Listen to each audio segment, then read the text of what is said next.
Welcome one and all to Geek Boulevard. Steve here, back again with your movie review of the week. I went to go see Companion, gave my quick reaction to seeing the film, but if you didn't get the chance to see that, then fear not, as I am here to give my full and final thoughts on the film. I can't go too much into non-spoilers really at all outside of the intro, so for safety's sake, go see the film, come back for my review, and just please refrain from the trailers if you can. The second full-length trailer especially, as that really spoils the movie, I feel. So any type of marketing outside of the first trailer, the teaser trailer, just completely stay away from. I don't know why they even showed the stuff that they did in the second trailer.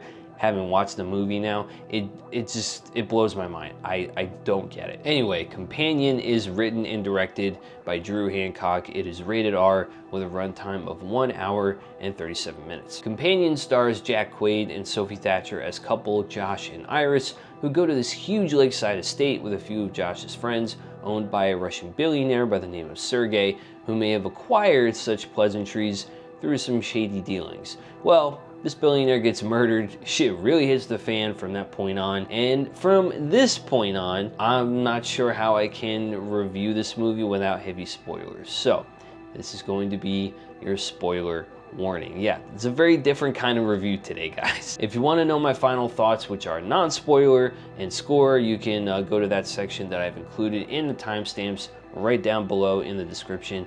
That being said, buckle up. Now let's just address the huge elephant in the tiny room, and that is the revelation that Iris is a companion robot, or essentially a sex robot, to Jack Quaid's character, Josh. The way that the first 30 minutes kind of teases that without really revealing it or making it too obvious was handled really well, at least in my opinion, and Sophie Thatcher's performance as Iris overall was just fantastic. I mean, she really struck that balance with being this scared woman who's confused and not aware at first that she's programmed to love Josh or that she's even really a robot. But then when she's able to open up and accept that reality, and she's able to open up the possibilities of what she's capable of as a robot, Sophie just really shines there. So I thought she crushed the role. Jack Quaid was great too, as Josh, as his character got more and more interesting and unhinged by the end of the film. Jack Quaid always seems to be this really nice guy. He gives off this really nice guy sort of vibe, and he plays these sort of nice guy characters like Huey in The Boys, for example. And Josh, you know, kind of gives off this sweet guy impression at first, and then you see the type of guy that he really is. There's a lot of insecurity there, a lot of toxic masculinity going on with Josh. Seeing Jack have fun with that type of character and the villainous evolution that Josh kind of goes through throughout the course of the movie, it was refreshing in all the best ways. So I'm all for Jack Quaid playing some more villain characters, for sure. The supporting cast was equally great too. I think Harvey Guillen as Eli was great. He's essentially the comedic relief for the movie, and his lines were really funny, and he had a lot of great chemistry with Lucas Gage, who plays Patrick, and it's revealed that Patrick is also a companion. I think he had some pretty great scenes as Patrick, and most of it has to do with a lot of the violence in the movie,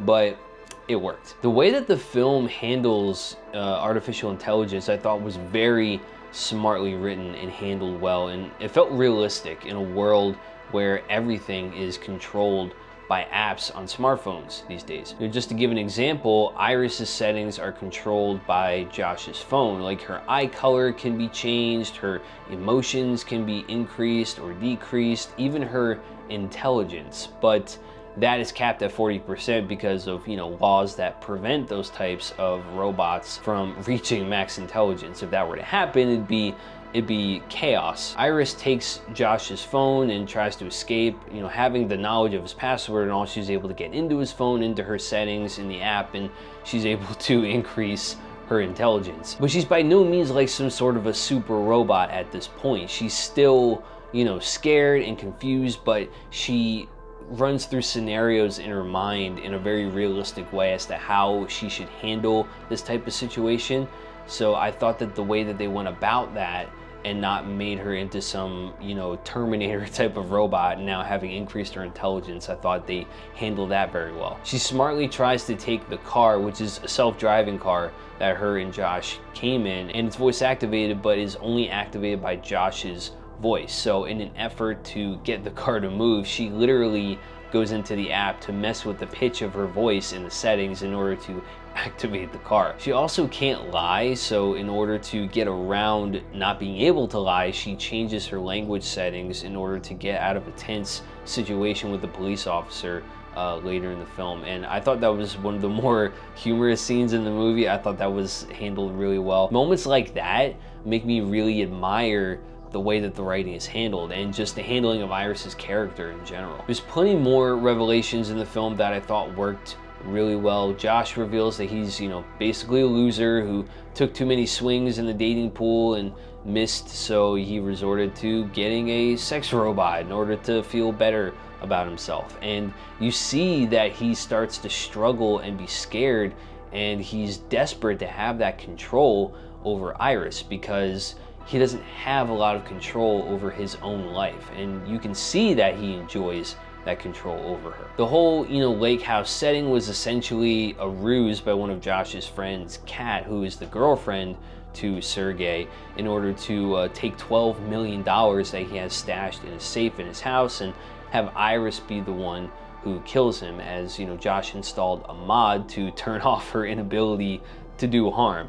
Sergey tries to force himself on Iris, which was all planned out, mind you, which leads Iris to protect herself, you know, in self-defense, and she ends up, you know, killing him, and it just sets all this crazy shit into motion from there. I mean, I really tried hard to find things that I didn't like about the film, and I came up pretty short. I mean, everything worked so well. The script is good, the cast is great, the runtime it moves at a very brisk pace, so once the film gets started, it goes and it doesn't stop, and it left me wanting more, absolutely. My only negative doesn't even have to do with the movie itself, but the marketing for it. You know, like I said in my intro, the second trailer for this just spoils so many major moments. Iris being revealed to be a robot early on, and that being shown in the trailer, it sets the tone for everything else that happens later. So to spoil that, it kind of ruins everything that comes after, at least to me. Also, you know, a quick Google search of the film kind of spoils that surprise as well. Like,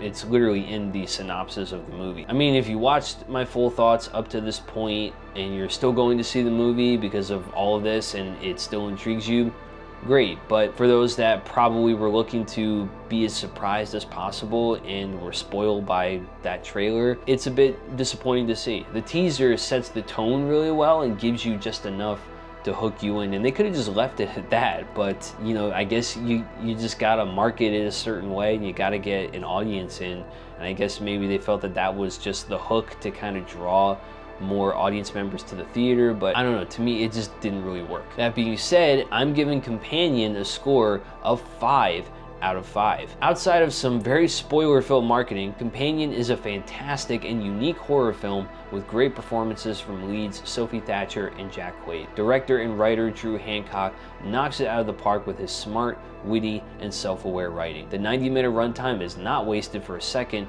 and makes the film move at a very fast pace and left me wanting more by the time the credits rolled. But what did you guys think of Companion? Have you had a chance to check it out yet? Also, where do you stand on spoilers in trailers in order to market a film? Where do you draw the line there? Let me know your thoughts down in the comments below, and don't forget to like the video if you enjoyed, subscribe, tick that bell, the whole deal. Thank you all for watching. Until next time, folks, remember to always keep it geeky.